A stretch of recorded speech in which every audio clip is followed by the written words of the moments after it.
Today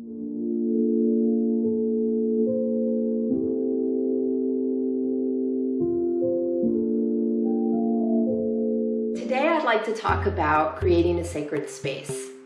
So let's start with, what is a sacred space in your home? A sacred space will be a room or an area in your home. It could be a shelf in your home. It's just an area that you are committing to being in consistently.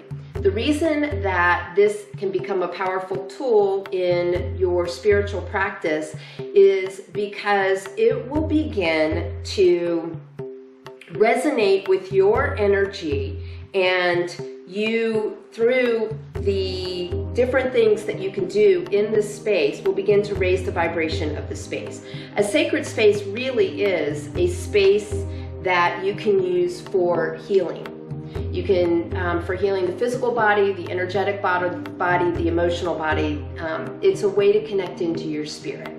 So let's talk about, some of the rules to having a sacred space. Rule number 1, same time, same place, every single day. For the reasons that I just named a few minutes ago, which is it will increase the vibration of the space. When you show up every day in a commitment to yourself and your practice, your team of angels and guides are also going to show up and support you in that. And so naturally the vibration of the space will heighten because their energy is so high, and you're tapping into that higher energy by touching into your soul self. The second thing that we want to do is create an altar in the space, and I'm going to show you a little bit more about that. When we talk about creating an altar becomes a portal, and it is a very easy way to raise the vibration in a space, because everything that goes on the altar goes there with intention. So let's talk about a few things that a lot of altars have in common, and maybe give you a few ideas of things you can incorporate on your altar, just to get your imagination going. I always like to light a candle, so having a candle on your altar is a great way to attract angelic energy. It's also something that's done in rituals, throughout all religions. So it really has very deep connections into something incredibly spiritual. I also like to have incense because I like to take advantage of sights and sounds and smells. So using the incense is going to tap into that same ritual energy. In addition to, depending on which incense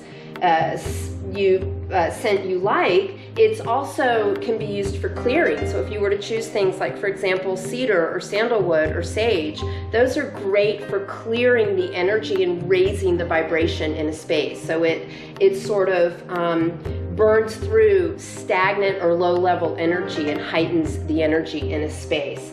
So we've got our senses going with visually by having the candle. We've got our sense of smell going with the incense. I also like to bring in a bell, because as you start your ceremony or your practice, and when you end your practice, by ringing a bell, you're setting the intention that this amount of time that I'm getting ready to devote to myself in this practice is special, and it has a clear beginning and a clear end. So it feels like we're accomplishing something. It's not open-ended and frustrating for people. There's this idea of, okay, now we're going to do our work, and then soon we will be finishing up for the day. So I love to use a bell for that purpose. I also like to incorporate crystals. I'm a big believer in crystal energy. I always put some amethyst, purple amethyst, in my space or near my altar, on my altar, because it's a great protection stone. Clear quartz is also a really powerful stone.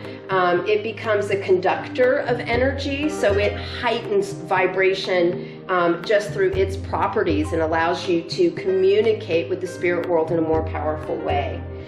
You also want to have some things on the altar that are really personal. Why? Because anytime you have something that's really meaningful, automatically the vibration goes up.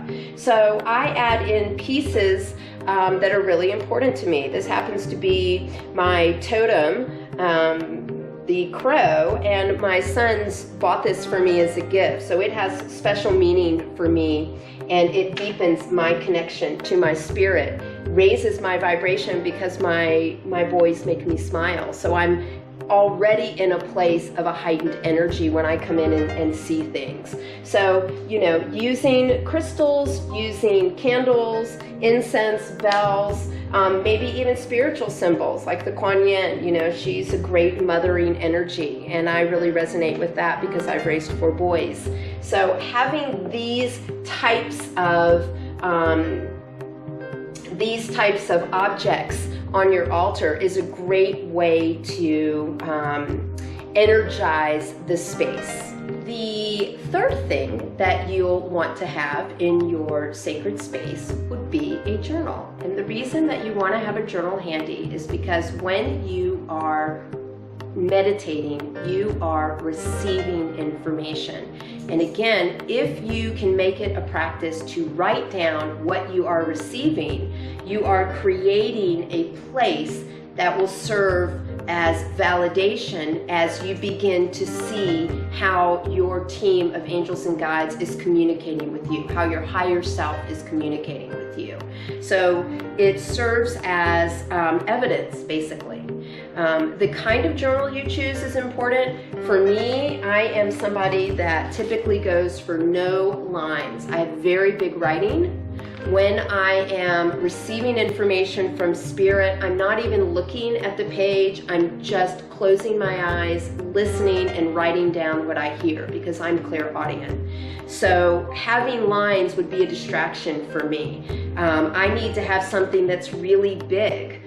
Some people, you know, can make do with a tiny little notebook. I always go for some type of drawing notebook so that I don't have the lines. I have the big clear blank canvas, and it's a good size for me. The pen is also important, so you want to make sure that it's something that glides easily. You don't want to get stuck on it's not moving as quickly as you're receiving information. When you're getting information from your higher self or from your team of guides, sometimes it can come through. It's not always really clear, and it comes through very quickly. And you may not even understand all the words. They might be using a vocabulary word that you're not even familiar with, so you're having to write something out phonetically.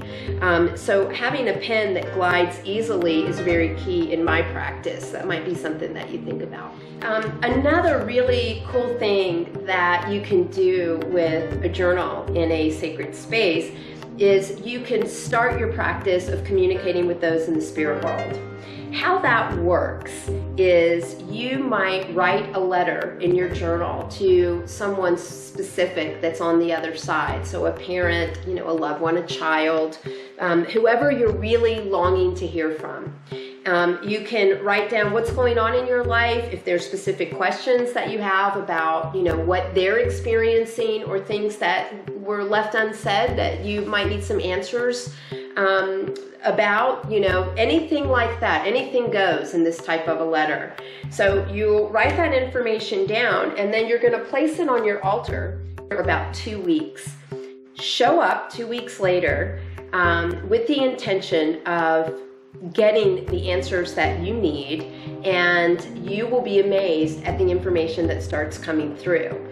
During that 2-week time, what's going to happen is they are going to begin to sense from what you have written down what it is specifically that you're needing to know. So you might have expressed something in words that's really not at the core of what it is that will heal you or soothe you. And so that gives them time to really feel the energy around what your heart needs to know and understand. And that information will come through. You'll be amazed. It's a fantastic practice for keeping up with those on the other side.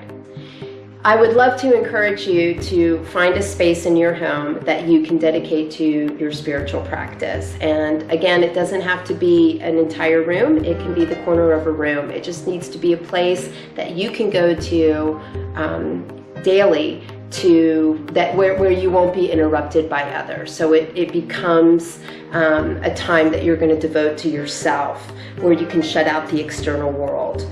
You will find that this space will become a refuge in times of distress. Maybe even if you just need some clarity on the ways that you want to begin to direct your energy. I want you to keep in mind that clear minds pick up clear vibes. So the messages that you receive here can serve to stave off problems, to keep you balanced, to help you protect yourself and your loved ones. So it's a beautiful practice to be a part of. Go find it.